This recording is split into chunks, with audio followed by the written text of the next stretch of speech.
Hello friends, मैं हूं advocate Akshay कदम और आज हम देखने जा रहे हैं कि जब हम कोई फ्लैट लेते हैं या फिर कोई शॉप लेते हैं तो हमें उसके रजिस्टर्ड एग्रीमेंट या फिर सेल डीड के साथ हमें कौन कौन से डॉक्यूमेंट्स हमें उसके साथ अटैच करने होंगे और उस डॉक्यूमेंट्स को किस तरीके से हमें इंस्पेक्ट करना होगा।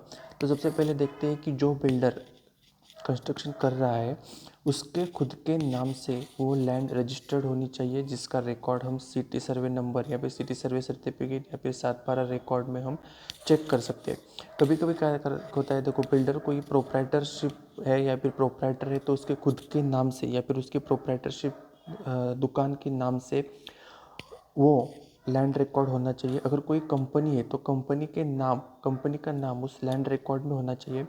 मानो कि मैं एग्जांपल देता हूँ, बिल्डर का खुद का अपना नाम है ABC और कंपनी का नाम है XYZ। तो सिटी सर्वे रिकॉर्ड में या जिसको हम लैंड रिकॉर्ड कहते हैं, तो अगर कंपनी कंस्ट्रक्ट कर रही है तो कंपनी का नाम XYZ लिमिटेड कंपनी, ऐसा कंपनी का नाम लैंड रिकॉर्ड में आना चाहिए। अगर बिल्डर खुद अपने नाम से कंस्ट्रक्ट कर रहा है तो बिल्डर का खुद का नाम आना चाहिए। तो ये डिफरेंस आपको ध्यान में रखना है। अगर कोई पार्टनरशिप फर्म कंस्ट्रक्शन कर रही है तो पार्टनरशिप फर्म का नाम उस लैंड रिकॉर्ड में आना चाहिए। अगर कोई लिमिटेड लायबिलिटी पार्टनरशिप कंस्ट्रक्शन उस लैंड के ऊपर कर रही है तो उस लिमिटेड लायबिलिटी पार्टनरशिप फर्म का नाम उस लैंड रिकॉर्ड में आना चाहिए। कोऑपरेटिव सोसाइटी हो तो कोऑपरेटिव सोसाइटी का नाम आना चाहिए, ना कि बिल्डर का खुद का। अगर बिल्डर खुद अपने बलबूते के ऊपर कंस्ट्रक्शन कर रहा है तो ही उसका नाम आता है, तो वो लैंड रिकॉर्ड हम उसको करेक्ट मानते हैं। कभी कभी क्या होता है, कोई कंपनी और लैंड ओनर के साथ डेवलपमेंट एग्रीमेंट करती है तो हमें वो डेवलपमेंट एग्रीमेंट पे भी हमें वो चेक करना चाहिए। डेवलपमेंट एग्रीमेंट में क्या होता है, कभी रिवेन्यू शेयर क्या होता है। रिवेन्यू शेयर मतलब वो पूरी प्रॉपर्टी जिसके ऊपर लैंड के ऊपर जो भी फ्लैट शॉप्स बनेंगे उसमें जो भी इनकम होगा उसका 20% 40% वो कंपनी उस लैंड ओनर को देगी। और दूसरा होता है जिसमें हम बहुत बार फंस सकते हैं, वो तो है एरिया शेयर। एरिया मतलब मानो अगर वो कंपनी XYZ कंपनी किसी पर्सन के नाम पे, जिसके नाम पे वो लैंड है, उसके साथ डेवलपमेंट एग्रीमेंट बनाती है और डेवलपमेंट एग्रीमेंट में अगर एरिया शेयर लिखा है, एरिया शेयर मतलब अगर समझो मानो 40 फ्लैट बन रहे हैं तो 40 में से 10 फ्लैट वो लैंड के प्राइस के बदले वो 10 फ्लैट वो कंपनी उस लैंड ओनर को देगी। उस 10 फ्लैट में हम जो फ्लैट परचेस कर रहे हैं वो फ्लैट नहीं आना चाहिए। ये बात हमें सबसे पहले वो डेवलपमेंट एग्रीमेंट में देखनी चाहिए। अगर कोई बिल्डर मतलब मानो जो कंपनी या फिर पार्टनरशिप फर्म में लैंड ओनर के साथ डेवलपमेंट एग्रीमेंट बनाती है और उसमें अगर एरिया शेयर लिखा है तो बिल्डर हमें जो फ्लैट बेच रहा है वो फ्लैट एरिया शेयर के तहत वो लैंड ओनर को के नाम जो उस डेवलपमेंट एग्रीमेंट में नहीं होना चाहिए, तभी हम वो फ्लैट ले सकते हैं। दूसरा हमें डॉक्यूमेंट देखना चाहिए, वो होता है जोन सर्टिफिकेट कि कौन से जोन में आता है। अगर हम रेसिडेंशियल या फिर कमर्शियल प्रॉपर्टी परचेस कर रहे हो तो वो रेसिडेंशियल जोन में अगर वो लैंड है कि नहीं वो हमें चेक करना चाहिए। तो उस जोन सर्टिफिकेट में हमें क्या देखना चाहिए कि हम जिस सिटी सर्वे नंबर पे या फिर जो 7/12 नंबर पे जो बिल्डिंग कंस्ट्रक्ट हो रही है तो उसी सिटी सर्वे का नंबर या फिर 7/12 का नंबर उस जोन सर्टिफिकेट में है कि नहीं वो देखना चाहिए। अगर हम कोई इंडस्ट्रियल प्रॉपर्टी खरीद परचेस कर रहे हैं तो इंडस्ट्रियल जोन में आनी चाहिए। कभी कभी क्या होता है, एनवायरमेंटल या फिर फॉरेस्ट जोन में कंस्ट्रक्शन हो जाता है, हम उसको परचेस करते हैं और बाद में हम प्रॉब्लम में फंस जाते हैं। तो सबसे पहले हमें जोन देखना चाहिए कि वो रेसिडेंशियल जोन में जो फ्लैट या फिर शॉप ले रहे हैं वो रेसिडेंशियल जोन में है कि नहीं। नेक्स्ट हमें जो देखना चाहिए वो हमें देखना चाहिए सैंक्शन प्लान या फिर फ्लोर प्लान। दोनों अलग अलग चीज़ें, सैंक्शन प्लान अलग है, फ्लोर प्लान अलग है। सैंक्शन प्लान पूरे बिल्डिंग का होता है, फ्लोर प्लान हम जिस फ्लोर के ऊपर, मानो कि आप जो फ्लैट परचेस कर रहे हो थर्ड फ्लोर पे, तो उस थर्ड फ्लोर का ही सेपरेट प्लान रहता है। तो हमें ये डॉक्यूमेंट्स दोनों भी उसमें अटैच होना चाहिए, सैंक्शन प्लान भी अटैच होना चाहिए और फ्लोर प्लान भी हम जो डॉक्यूमेंट हम रजिस्टर करवाने जा रहे हैं उसके साथ अटैच होना चाहिए। तो फ्लोर प्लान में हमें क्या देखना चाहिए और सैंक्शन प्लान में क्या देखना चाहते हैं, तो सैंक्शन प्लान में भी कौन सा 7/12 नंबर या फिर सिटी सर्वे नंबर लिखा है वो देखना चाहिए।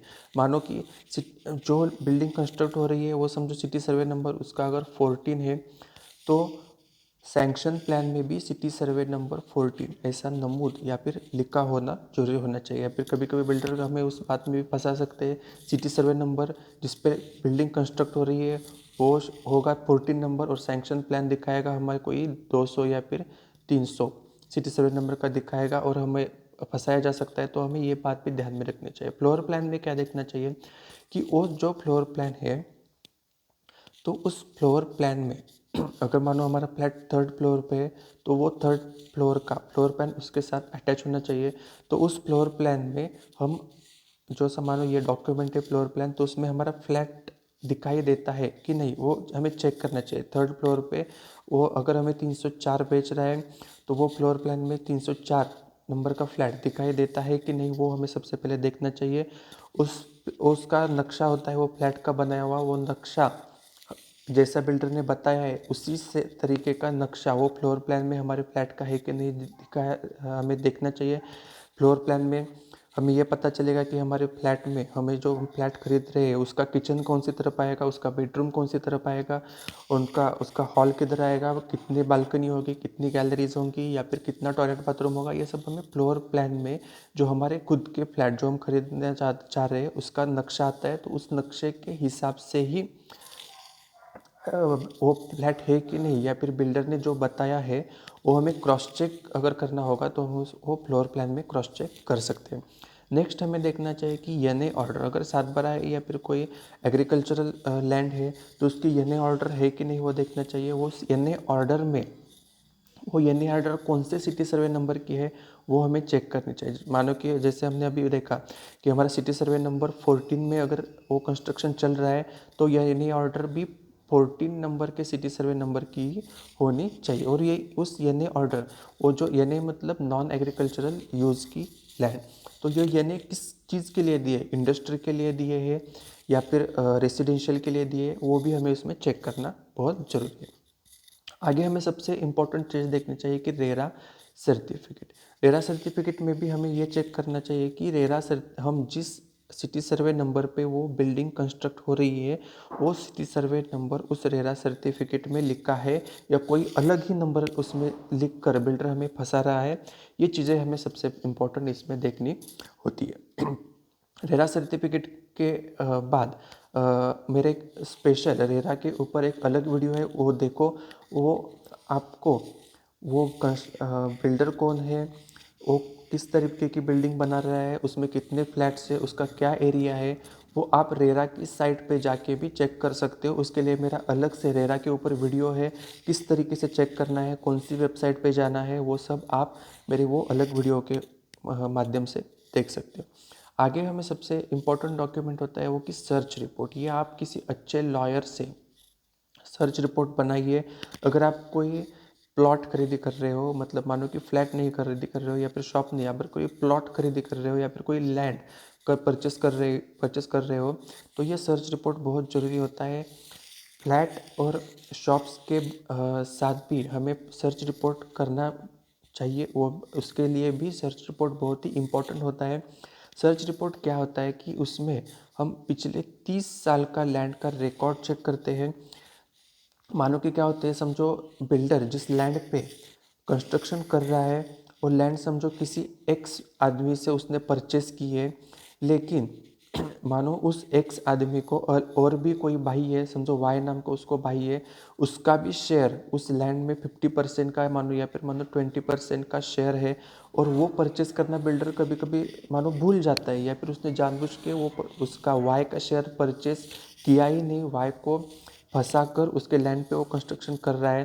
कंस्ट्रक्शन हो गया, आपने फ्लैट परचेस कर लिया, फिर कभी 10-12 साल के बाद वाई जग जाता है और बोलता है कि ये मेरी लैंड है और बाद में आप प्रॉब्लम में आ जाते हो। तो हमें क्या करना होता है, उसके पिछले 30 साल का रिकॉर्ड चेक करना होता है।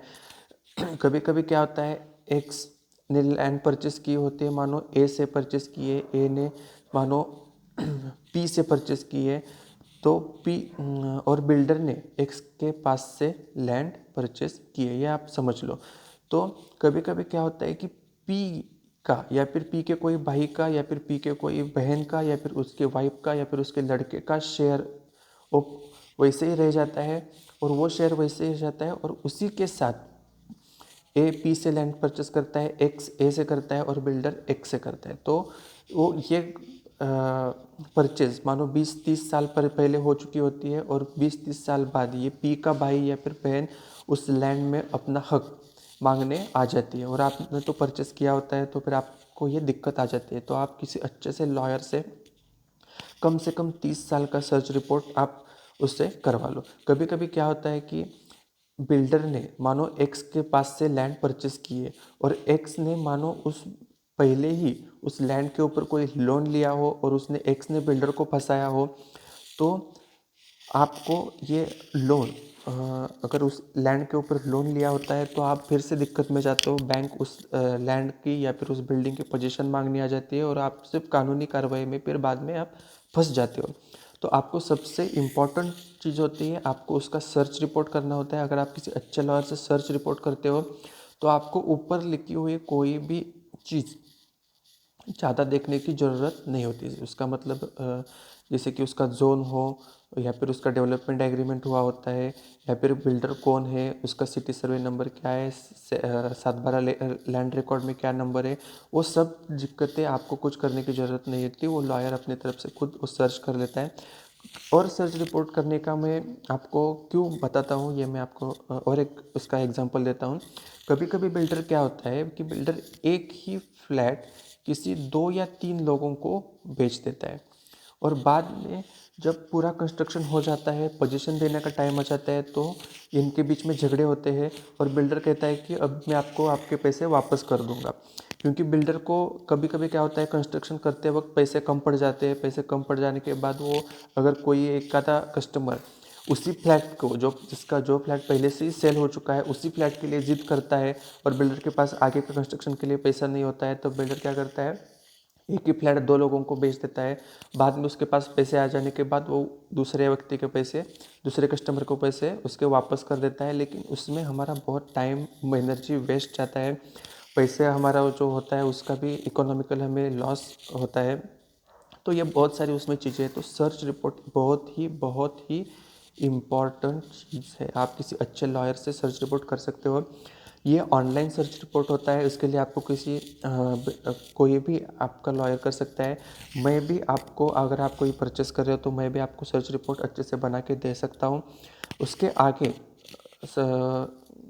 ये भी स्टेप है, वो भी बहुत इंपॉर्टेंट होती है, जिसको हम डाटा एंट्री या फिर इंडेक्स 2 कहते हैं।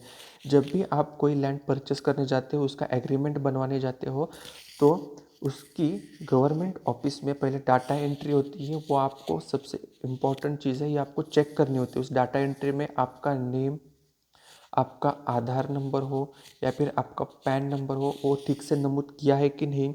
जो बिल्डर है वो बिल्डर जो आपको फ्लैट बेच रहा है उसका नाम, मतलब एज ए सेलर उसका नाम ठीक से लिखा है कि नहीं।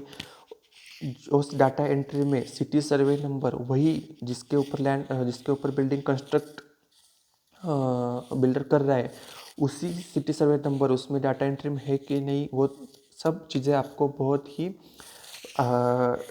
अच्छे से देखनी होगी, क्योंकि डाटा एंट्री आपका ये परमानेंट रिकॉर्ड होता है। एक बार अगर डाटा एंट्री हो जाती है, आपका डॉक्यूमेंट रजिस्टर्ड हो जाता है, तो उसमें आप चेंज नहीं कर सकते। और अगर आपको चेंज करना होता है तो फिर से उसको एक अलग से रजिस्टर्ड डॉक्यूमेंट करना होगा। उस टाइम बिल्डर आपका साथ दे, या फिर जिसके पास से आप परचेस कर रहे हो वो अगर आपको टाइम दे ना दे, बहुत सी मुश्किल आती है। तो डाटा एंट्री करते वक्त रजिस्टर होने से पहले आप जिस रजिस्टर ऑफिस में जा रहे हो उसको बोलने का, उसको बताने आपको होगा पड़ेगा कि मुझे डॉक्यूमेंट रजिस्टर होने से पहले जो डाटा एंट्री की है वो मुझे ठीक से चेक करनी है। उसमें आपको आपका नाम, आपका Aadhaar number, PAN number, city survey number, जो बिल्डर आपको फ्लैट बेच रहा है उस जो सेलर है उसका नाम, उसका आधार नंबर ठीक से नमूद किया है कि नहीं। जिस अमाउंट को आप वो फ्लैट परचेस कर रहे हो वो अमाउंट ठीक से और अच्छे से लिखी है कि नहीं, वो भी चीज़ें आपको इसमें देखनी होगी।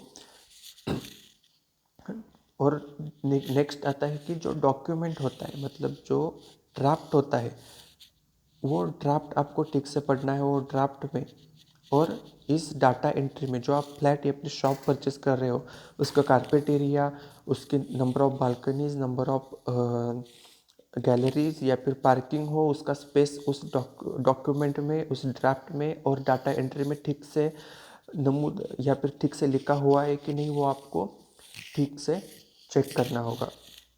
नेक्स्ट हमारा उसमें आता है कि क्या और जो डॉक्यूमेंट आता है, जो हम पैसे देते हो बिल्डर को या फिर जिससे हम फ्लैट या फिर हम वो शॉप परचेस कर रहे हैं, उसको हम पैसे जो है वो किस माध्यम में से दे रहे हैं। उसको हम कैश दे रहे हैं तो कैश में तो आप ज़्यादा 50,000 के ऊपर से अमाउंट दे नहीं सकते, तो फिर आप चेक दे रहे हो या फिर आप टीडी दे रहे हो या फिर आप ऑनलाइन ट्रांसफ़र कर रहे हो। तो अगर आप चेक दे रहे हो तो उस चेक की जेरॉक्स आप उस डॉक्यूमेंट के साथ अटैच करें। अगर आप डीडी दे रहे हो तो डीडी की जेरॉक्स फोटोकॉपी आपको उस डॉक्यूमेंट के साथ अटैच करनी है। अगर ऑनलाइन ट्रांजैक्शन कर रहे हो तो उसका अगर कोई रिसिप्ट या फिर कोई ट्रांजैक्शन आईडी होता है तो वो ट्रांजैक्शन आईडी आपको डॉक्यूमेंट में लिखना होगा। अगर जेरॉक्स के साथ साथ ही चेक का नंबर भी आपको डॉक्यूमेंट में लिखना होगा, डीडी का नंबर भी आपको डॉक्यूमेंट में लिखना होगा। इसका मतलब है आपको अगर फोटोकॉपी के साथ साथ उसका number, check number, DD number में भी डीडी नंबर भी डॉक्यूमेंट में आपके नमूद होना बहुत ही इम्पोर्टेंट है।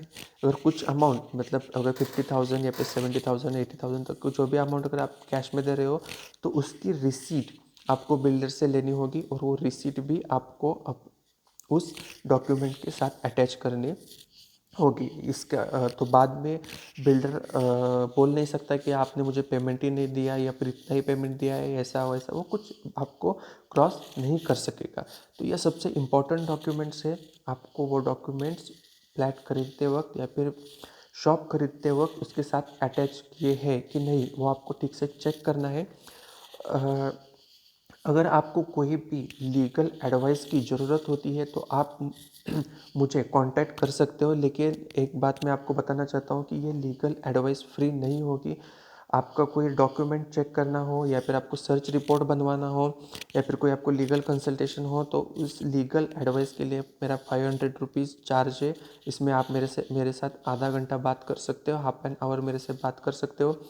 उसके लिए आपको मेरी अपॉइंटमेंट लेनी पड़ेगी और मेरे अपॉइंटमेंट के लिए आप मुझे कॉल कर सकते हो। मेरा नंबर मैं आप यहाँ पे लिख रहा हूँ, 758838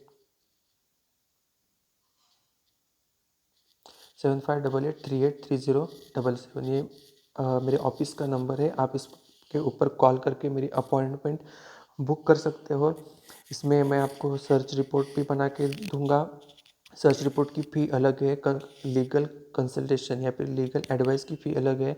आप जो डॉक्यूमेंट बनाने जा रहे हो डॉक्यूमेंट का इंस्पेक्शन भी मैं आपको सर्च रिपोर्ट के साथ करवा के दे सकता हूँ। डॉक्यूमेंट इंस्पेक्शन की फ़ी अलग है, सर्च रिपोर्ट की फ़ी अलग है। और आपको सिर्फ लीगल एडवाइस चाहिए तो उसकी फ़ी सिर्फ 500 रुपीज़ है। तो आप मुझे इस नंबर के ऊपर कॉल कर सकते हो, आपको फ्री में लीगल एडवाइस मिलेगी।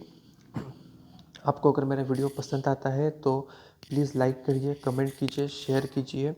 और और एक रेरा के ऊपर जो कि फ्लैट या फिर शॉप परचेस करते वक्त आपको वो प्रोजेक्ट रेरा रजिस्टर्ड है कि नहीं वो भी चेक करना पड़ेगा। तो उसका भी वीडियो मेरे चैनल के ऊपर है, आप वो भी देख सकते हो। धन्यवाद।